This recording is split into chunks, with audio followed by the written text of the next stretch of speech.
চলো তাহলে আজ তোমাদের সাথে আমি শেয়ার করি আমাদের এইটুকু ছোট্ট একটা বাগানে কী কী গাছ আছে। চলো শুরু করি এখান থেকে।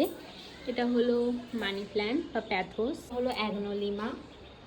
এটা খুব সুন্দর হয়, অনেক ঝোপালো হয়, বড় যদি টবে দিতে পারো তবেই কিন্তু এরকম হবে। আর এটা হলো চায়না ডল। এটা একটা বিউটিফুল গাছ, পাতাগুলো এরকম শাইন করে আর দেখতেও খুব সুন্দর। এগুলোর সাইজ অনেকটা বড় হয়। এটা হলো সিঙ্গোনিয়াম, যেটা রাস্তাঘাটে পথে ঘাটে অনেক জায়গায় হয়ে থাকে আর দেখতে কিন্তু ভীষণ সুন্দর।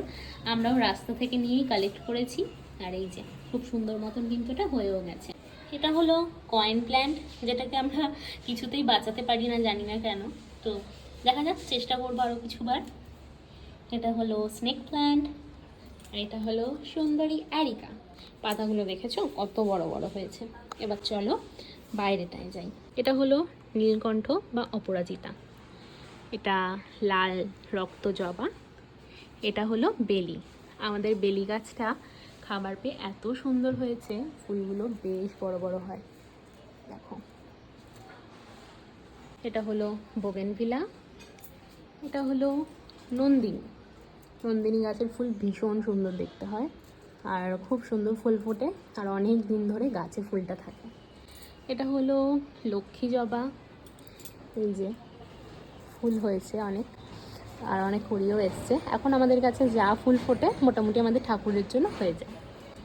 আর এটা হলো একটা ঘণ্টা জবা, মানে একটা জবা ফুলের ভেতর থেকে আর একটা জবা ফুল বেরোয়। আর এটা হলো বাটারফ্লাই। এই বাটারফ্লাইটাকে যখন এনেছিলাম ভেবেছিলাম বাঁচাতে পারবো না, কিন্তু এখন এটা এত বড় হয়ে গেছে যে কি বলবো। খুব সুন্দর পাতাগুলো, যখন এনেছিলাম তখন সবুজ কালার ছিল, এখন এরকম কিন্তু একটা মেরুন কালারের হয়ে গেছে।